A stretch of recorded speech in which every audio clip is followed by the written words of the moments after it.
Hi, it's Scott again. I wanted to make a short video to introduce you to the pronunciation exam, and specifically exactly how the pronunciation exam is constructed and how I will be administering it when we take our first pronunciation exam here in a little bit more than a week from today. Is when they'll begin. About 10 days from today, I think they'll begin. I will be posting in the next couple of days an exam schedule. That is a schedule upon which, after you pick your times, I will call you. That's the preferred method. And when I do, I'll be testing you over 35 words extracted randomly from that list of 110 pronunciation words that you can find in week 6, and then 5 of the abbreviations that you can also find posted in week 6. Those 35 words will be selected with this mechanism that you can see here. It's a spreadsheet that I wrote that generates 35 words at random. It is a statistically normal distribution. If that means anything to you, that means you're just as likely to get words from the beginning of the list as you are from the end of the list. It's very unlikely that you'll get a lumpy distribution where there are many words from the front and few words from the end of the list, or vice versa. And so you can expect that you'll have to be able to pronounce words from all parts of that list, but I can't tell you which 35 words. I don't know myself until I push the button and generate a new list. When I do, just before I call you, I'll get something that looks like this. I'll get a list of 35 words. I've blown this up so you can see it a little bit better, where you can see it goes down to 35 here, and then 5 abbreviations. This will be unique, potentially unique for every student, since it is statistically randomized. So the bad news, if you want to call it that, is that you really need to study all 110 words and all the abbreviations. I forget how many there are on the list, in order to be able to be sure that you will have the answer for each one. The good news, if you want to think of it that way, is that if there's a word that you simply cannot pronounce, there's a decent chance that I won't, I guess a 60% chance that won't be on your list. So each list potentially unique. Your friends list will undoubtedly have many of the same words, but not all the same words. In a class this size, typically, even with only 15 or 20 students, it's almost a certainty that every word will be used, since we're using over a third of the words on the list for each individual exam, but not necessarily for your exam. All right, so the way this would work, when I call at your scheduled time, I would simply confirm that you've got this list and the abbreviations list. You can see now why you need to have those on site when I call you, because I will refer to the words by number. And I'll say, please pronounce word number 5. And you would collect your wits and take a deep breath and pronounce this word. And hopefully you'd say something like angina. Or, as you can see, there's an alternative pronunciation in your book, angina. And I would accept either one of those, since they are in your book. Just a word about alternative pronunciations. I'm listening for 2 things. I'm listening for the consonant and vowel sounds, and for the emphasis. Correct emphasis is important. So you can see here, emphasis is indicated in your textbook by all capital letters. So you would pronounce this first one angina, and the second one angina. And if you will accept the book, I require you to accept the book as definitive pronunciation, I am aware that there are 1 or 2 words that might be on the list, on any given list, that might have an acceptable alternative pronunciation, but the book is definitive. I'm under no obligation to accept your supposition that you're pronouncing the word in an acceptable way. Here's a word number 25. You can tell me all day long that you should pronounce that word brute or bruit, but I'm only going to accept the word bruit. That's the way that is pronounced. And the book is definitive on that. And so it's your responsibility to make sure you understand whether the source you're using is actually using the same pronunciation that you find in your book. Any alternative pronunciations are strictly my prerogative. But I will never, same rule applies to me. The phonetic pronunciation that's listed in your book is always going to be definitive for you and me. So I can never do the same to you. I can't turn around and say, I know the book says this, but you really pronounce it this way. There are at least two words, vertebra and debridement. I don't think maybe neither one of these words are actually in this pronunciation test, but I disagree with your book. However, if you pronounce it just as the book has it, I will accept it because that's our definitive standard. Then I will inform you that neither one of those words is actually pronounced. Your book's pronunciation of vertebra is actually vertebrae. I don't think you're going to hear very many people pronounce it that way in practice. And debridement, which is cleaning out a wound, your book insists on giving it the French pronunciation debridement. You're going to sound pretty silly if you are in wound care and go around saying debridement, unless you're actually French. So there are a few things like that. Canker is another one, as I recall. Canker is the way that C-H-A-N-C-R-E is the way you're going to hear that pronounced, not Shanger as it is in your book. However, if you were to pronounce those words in those ways, I would give you credit. So same rule applies to you and me both. Okay, enough of that. I do intend to pronounce every word on the list so that you can use this as a pronunciation guide as you're studying. But I wanted you first to see how the test is constructed. When you take this test, another important fact is I will give you two opportunities. So if you pronounce the word incorrectly the first time, I will tell you that it's incorrect. I won't pronounce it for you. I will tell you it's incorrect, and I will give you one opportunity to correct yourself. We don't have a lot of time. You need to be ready because when your 20 minutes is up, the test is over. So this is not a situation where you will do well if you haven't studied at all and then you're trying to look these words up as we go and trying to sound out the phonetic pronunciation for the first time. We don't have enough time to do that. I also want to make it very clear that even though you're encouraged to use any study guides that help you, including this video or the Merriam-Webster site that we've looked at, or HowJSay, or any of the others that are out there, while you're encouraged to use those when you're studying for the test, it's absolutely forbidden that you use those while you're taking the test.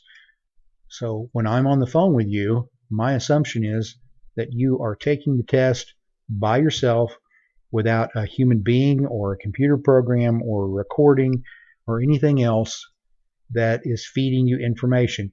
That's actually very hard to do in a live test, as if you attempt it, you'll find out.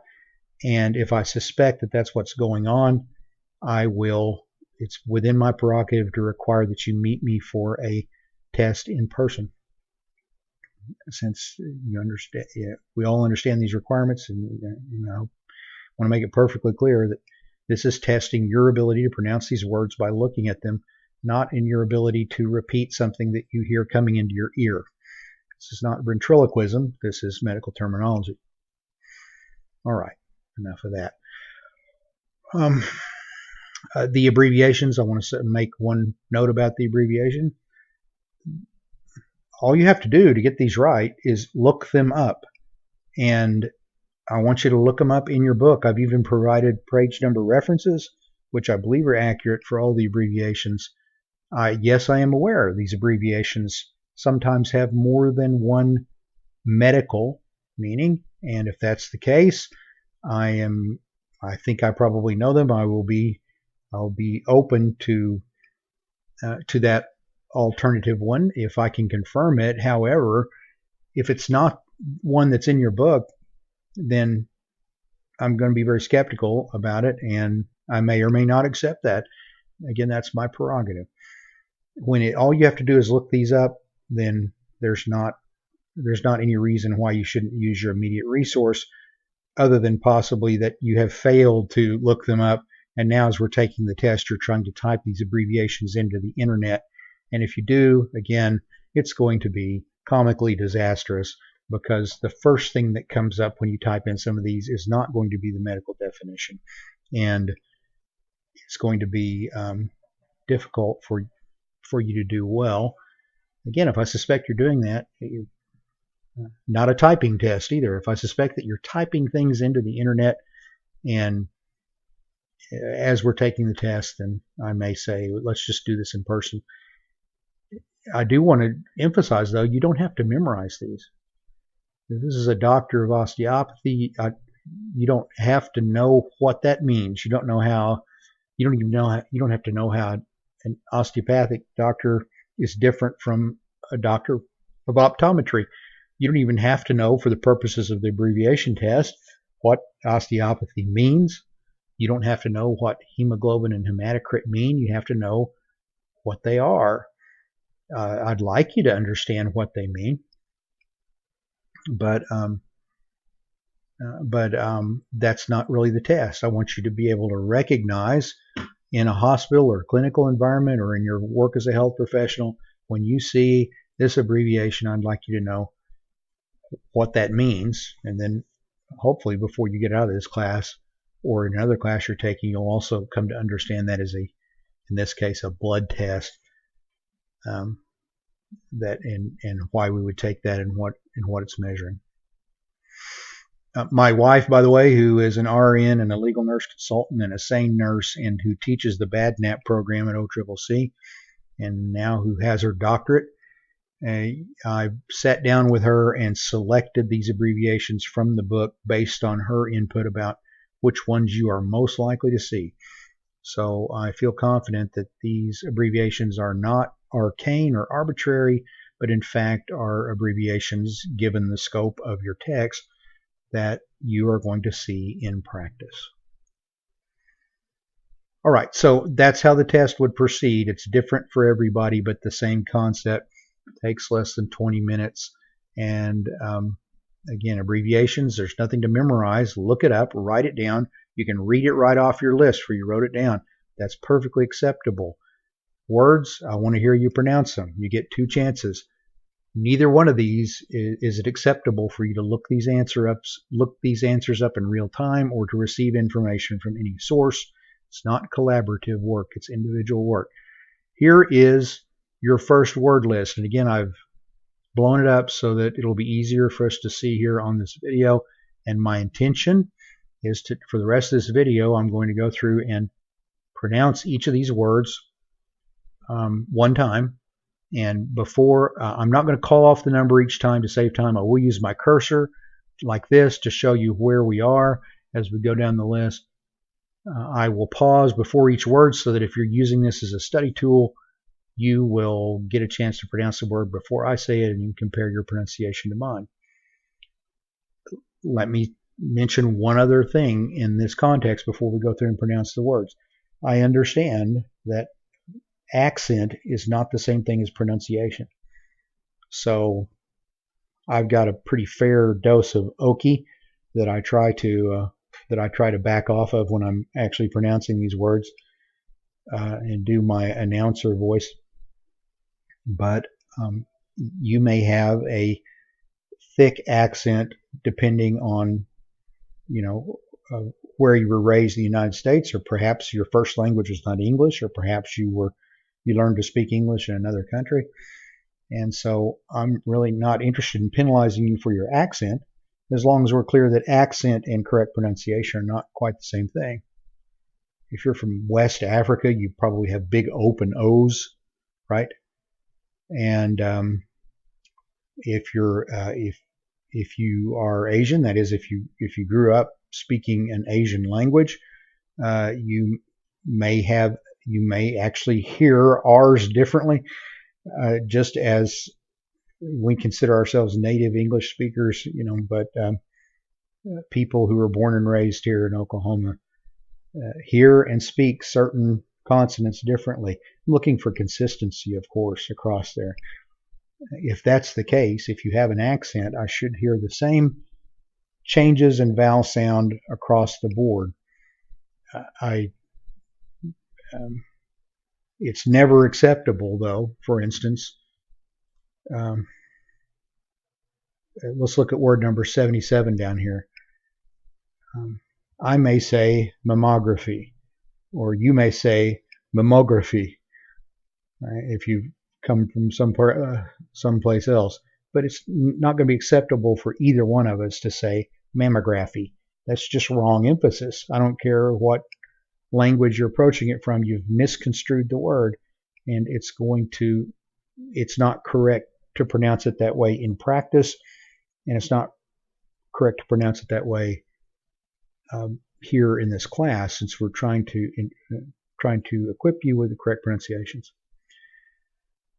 That's probably all we need to talk about right now, except that I want to pronounce each of these words. So you may make a note of where the actual pronunciation starts. Next time you do this video, you can just skip direct to this point. So we'll start with the first word. I will have a brief pause before each word, and then I will pronounce the word out loud. So word number 1, alimentary, ambulatory, anemia, aneurysm, angina, or angina, as we talked about,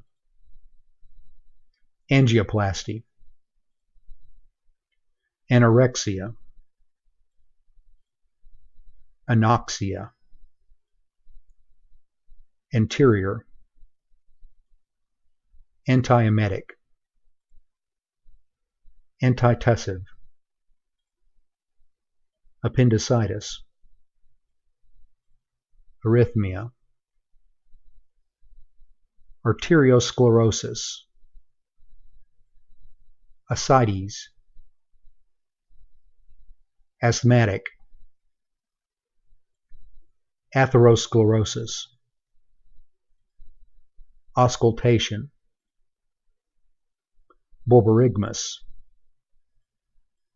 breath, breathe, bronchitis, bronchodilator, bronchopulmonary, bruit, cardiomegaly, cardiothoracic, caudid, cholecystectomy, chronic, cirrhosis, coagulopathy, colostomy, congenital, coronary, cyanosis, cystic, degenerative, dysphagia,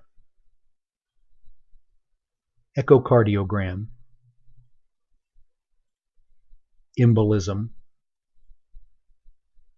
emphysema, empyema, endotracheal, eosinophil,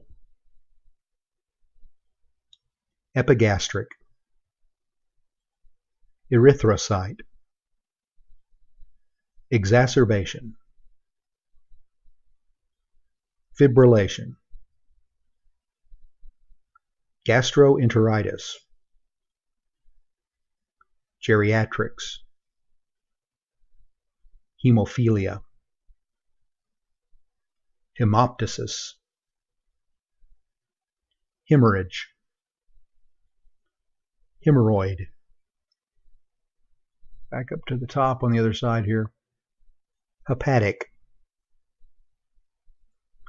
hepatosplenomegaly,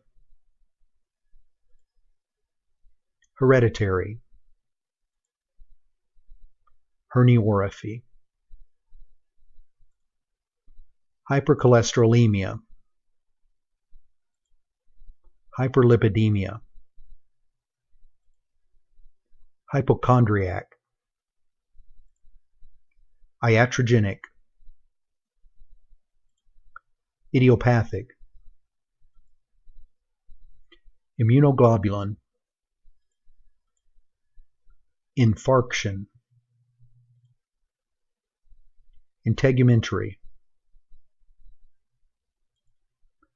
interventricular,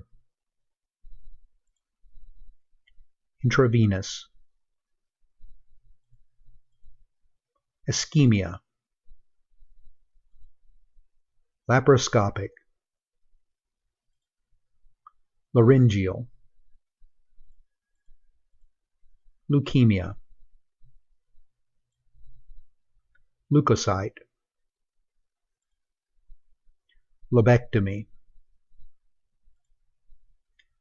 lymphangiogram, mammography, mononucleosis, mucosa, myocardium, neoplastic, neurology, obstipation, palliative, palpation, palpitation, pathogen, pediatrics, percutaneous, peristalsis, phlebitis,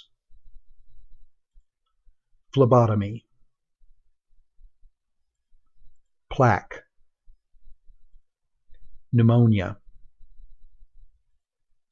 podiatric,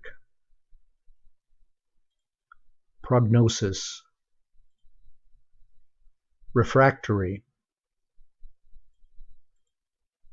sagittal, septicemia, sigmoidoscopy, sphygmomanometer, splenectomy, steatorrhea, stomatitis,